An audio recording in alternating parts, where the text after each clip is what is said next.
Assalamualaikum warahmatullahi wabarakatuh.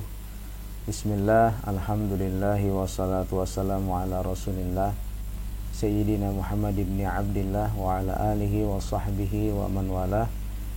Masih bersama Aisari, channel belajar Nahu di pertemuan ke-69. Hari ini kita akan membahas pola kalimat munada. Bagaimana definisi, pengertian, dan contoh-contohnya, mari kita bahas sama-sama. Nah, jadi munada adalah kalimat panggilan atau seruan yang dalam maknanya dimaksudkan memanggil atau menyeru seseorang. Seseorang di sini bisa individu yang khusus, individu tertentu ya, atau individu yang umum, boleh siapa saja. Pola ini sering menggunakan huruf ya seperti ini tulisannya, atau disebut dengan harfun nida di awal kalimatnya. Tapi perlu diingat juga masih ada kata-kata lain yang juga berfungsi sebagai munada. Kita fokusnya pada huruf ya ini ya, harfun nida ya ini. Jadi sekali lagi, munada adalah kalimat panggilan atau seruan yang berfungsi memanggil atau menyeru seseorang, baik orang itu individu khusus maupun umum. Nah, di dalam bahasa Indonesia juga ada contoh kalimat seperti berikut ya, yang juga kalimat seruan ya. Misalnya, hai Dani, jemputlah ibumu. Hai Dani, jemputlah ibumu.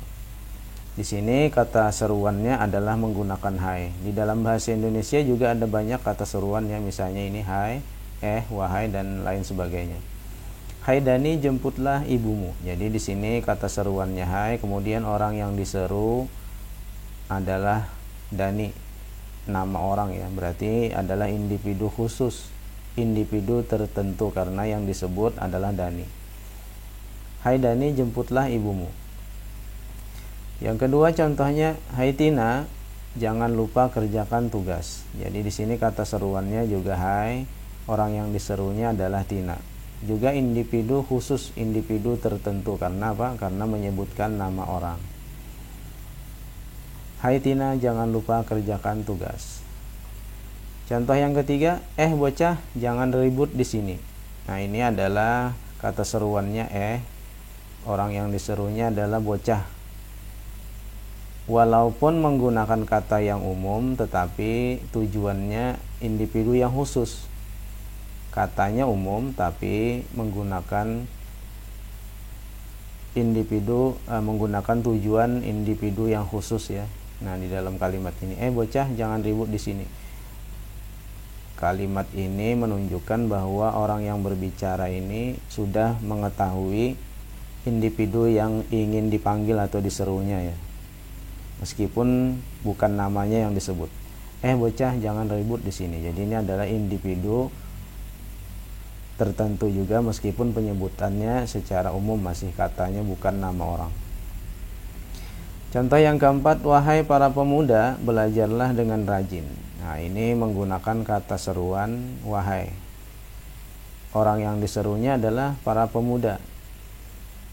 Nah, ini menggunakan individu yang umum ya, bisa siapa saja yang penting muda. Tidak ditentukan siapa orangnya ya, karena ini masih umum, para pemuda, bisa siapa saja yang penting muda. Wahai para pemuda, belajarlah dengan rajin. Jadi sekali lagi, ini kata seruannya adalah wahai, orang yang diserunya para pemuda, tetapi individu yang umum, siapa saja bisa termasuk ke dalam kalimat ini. Wahai para pemuda, belajarlah dengan rajin. Nah, jadi kalau di dalam istilah Nahu, kata seruan itu disebut dengan munada tadi ya, harfun nida. Kemudian orang yang diseru disebut dengan munada. Nah, kadangkala harfun nida juga bisa dihilangkan, contohnya di akhir ini. Demikian pula contoh dalam bahasa Indonesia, kadang kata seruannya juga dihilangkan. Adik, tolong ambilin sapu di dapur. Pembicara di dalam kalimat ini ingin menyingkat kalimatnya ya, tanpa menyisipkan lagi kata seruannya. Misalnya, hai adik, tolong ambilin sapu. Karena ingin lebih ringkas, maka kata seruannya dibuang. tidak perlu dimunculkan. Adik tolong ambilin sapu di dapur. Karena kadangkala kita ingin meringkas kalimat tanpa membuat kata-kata yang lebih banyak ya. Jadi bisa juga munada itu atau kalimat seruan itu tanpa kata seruannya sendiri. Adik tolong ambilin sapu di dapur.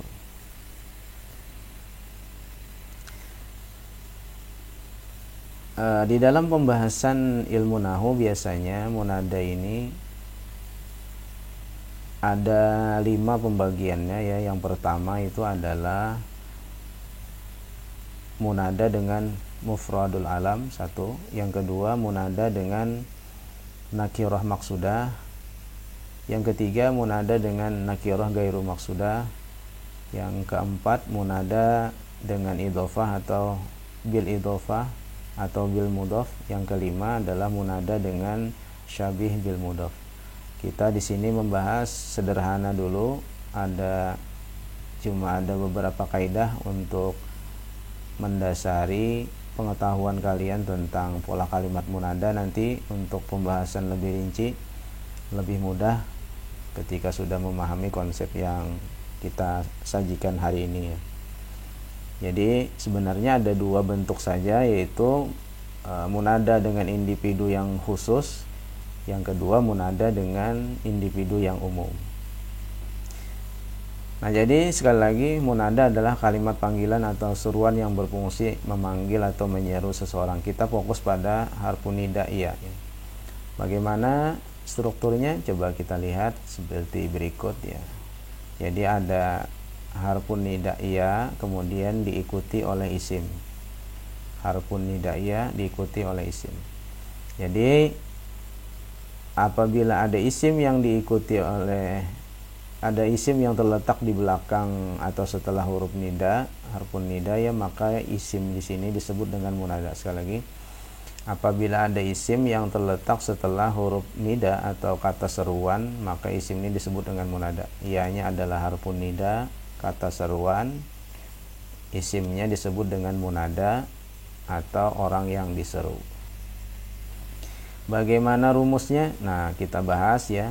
Kalau mengikuti pembahasan di dalam kitab-kitab ilmu nahu itu ada 5. Kita sederhanakan menjadi 3 dulu sebagai dasarnya. Nah, perhatikan baik-baik. Bila kalian paham kaidah ini, nanti akan lebih mudah yang rincinya ya. Yang pertama, jika isim yang terletak setelah harfun nida adalah nama seseorang atau isim beralif lam, maka munada hukumnya marfu. Jika isim yang terletak setelah harfun nida adalah nama seseorang atau isim beralif lam, maka munada hukumnya marfu. Atau ini ya disebut juga munada bil mufradil alam. Nanti ada juga hukumnya yang menyebutkan mabni ala ma yurfa'u bihi. Misalnya mabni ala dhamnya. Kita pakai yang ini dulu, silakan dihafal. Demikian pula definisi tadi dihafalkan agar nanti lebih mudah ya. Jika isim terletak setelah harfun nida adalah nama seseorang atau isim beralif lam, maka munada hukumnya marfu. Kita ambil contoh misalnya, ya Ahmad istami' syarhal ustaz. Wahai Ahmad, dengarkan penjelasan bapak guru. Wahai Ahmad, dengarkan penjelasan bapak guru. Ini Ahmad nama orang ya.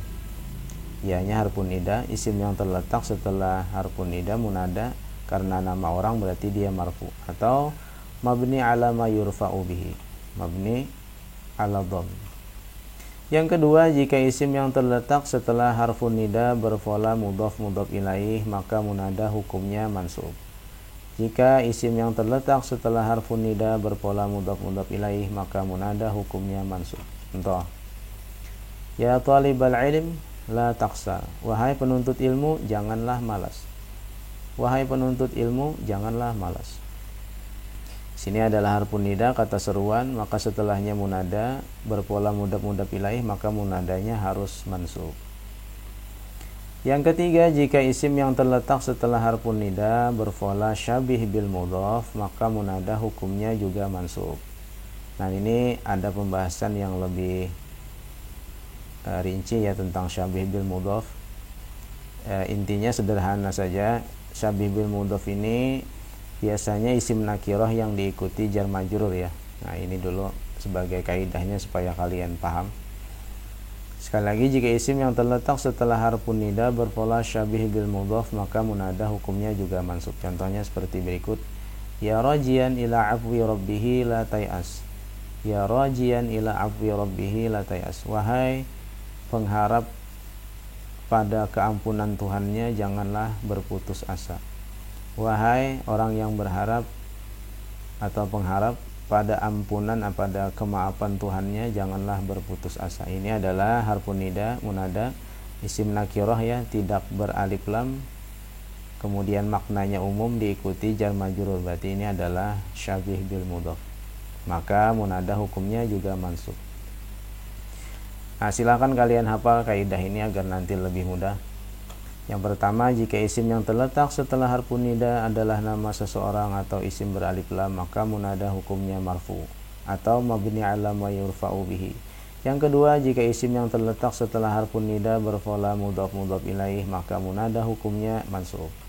Yang ketiga, jika isim yang terletak setelah harfun nida berpola syabih bil mudhaf, maka munada hukumnya juga mansub. Syabih bil mudhaf ini artinya mirip mudhaf atau semi mudhaf ya. Nah, bagaimana rincinya? Mari kita bahas tadi contoh tadi. Ya Ahmad istami' syarhal ustaz. Wahai Ahmad, dengarkanlah penjelasan bapak guru. Sini adalah pola munada ya, karena apa? Karena ada harfun nida, kata seruan, berarti isim setelahnya munada. Ada berapa kata? 1, 2, 3, 4, 5. Ada 5 kata. Harfun nida, isim ghairu munsharif, fi'il amar, isim mufrad, isim mufrad. Ya adalah harfun nida, maka isim setelahnya adalah munada, hukumnya marfu. Kenapa marfu?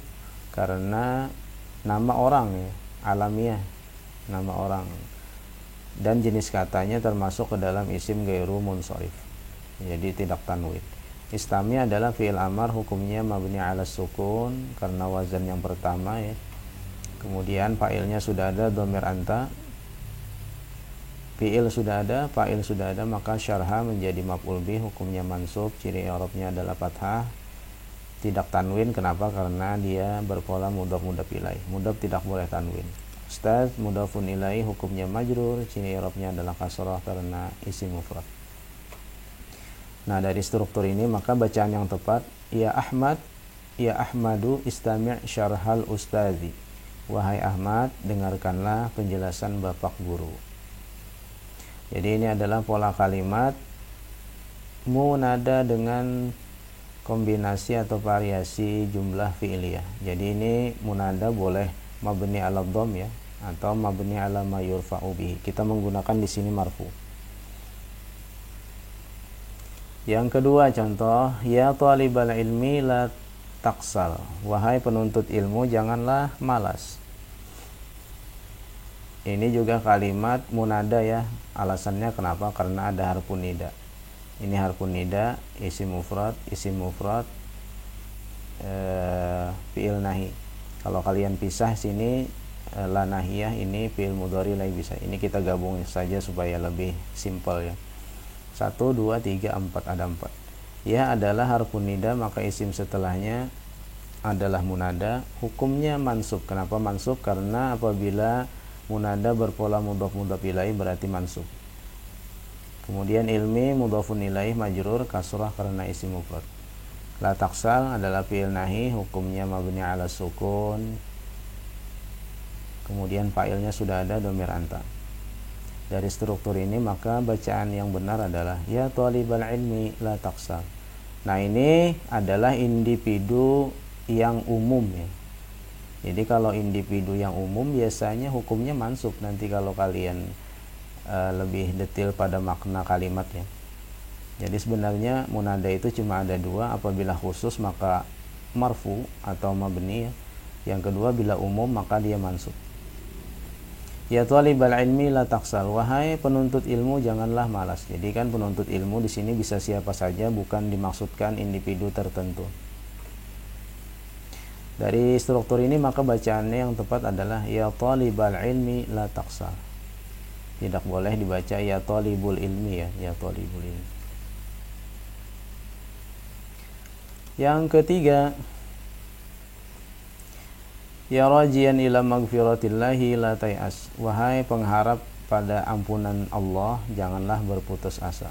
Wahai pengharap pada ampunan Allah, janganlah berputus asa. Ini juga pola kalimat munada dengan individu yang umum. Nah, jadi sekali lagi kalau kalian mengerti individu yang umum itu biasanya hukumnya mansub dalam pola kalimat munada. Kita teliti ya, ya ini adalah harfun nida, rajian munada mansub fathatain karena ini bukan nama orang. Alasan pertama bukan nama orang, yang kedua tidak beralif lam, yang ketiga ini bermakna individu yang umum, yang keempat diikuti pola jar majrur, berarti ini adalah syabih bil mudhaf, maka biasanya hukumnya munadanya mansub juga. Kemudian ila adalah huruf jar, magfirah hukumnya majrur, ciri i'rabnya kasrah karena isim mufrad sekaligus jadi mudhaf. Allahnya mudhafun ilaih, hukumnya majrur, ciri i'rabnya kasrah karena lafzul jalalah. Kemudian la tay'as, janganlah berputus asa, adalah fi'il nahi mabni ala sukun, fa'ilnya dhamir anta. Jadi setelah kita strukturkan ini, maka kalimat yang benar bacaannya adalah ya rajian ila magfiratillahi la tay'as. Ya rajian ila magfiratillahi la tay'as. Wahai pengharap pada ampunan Allah, janganlah berputus asa. Kan kalau dari maknanya juga sudah umum. Rajian di sini tidak menunjukkan individu tertentu tetapi umum, maka biasanya mansub. Nah, jadi kalau kita simpulkan sederhananya, munada ini cuma ada dua pembagiannya ya. Yang pertama itu individu yang khusus, baik itu nama orang maupun isim beralif lam, maka dia marfu, atau marfu mabni ala ma yurfa'u bihi, ya mabni hukumnya bisa juga. Kemudian yang kedua, kalau hanya umum, individu yang dimaksud adalah umum bisa siapa saja, maka biasanya hukumnya mansub. Kalau kita rincikan pada pertemuan yang ini cuma ada 3 kaidahnya. Sebelumnya tadi ya silahkan kalian hafal. Nah, nanti kalau sudah paham konsep ini, maka kalian akan lebih mudah memahami 5 pembagian dalam kitab ilmu nahwu tentang munada. Nah, sekarang giliran kalian berlatih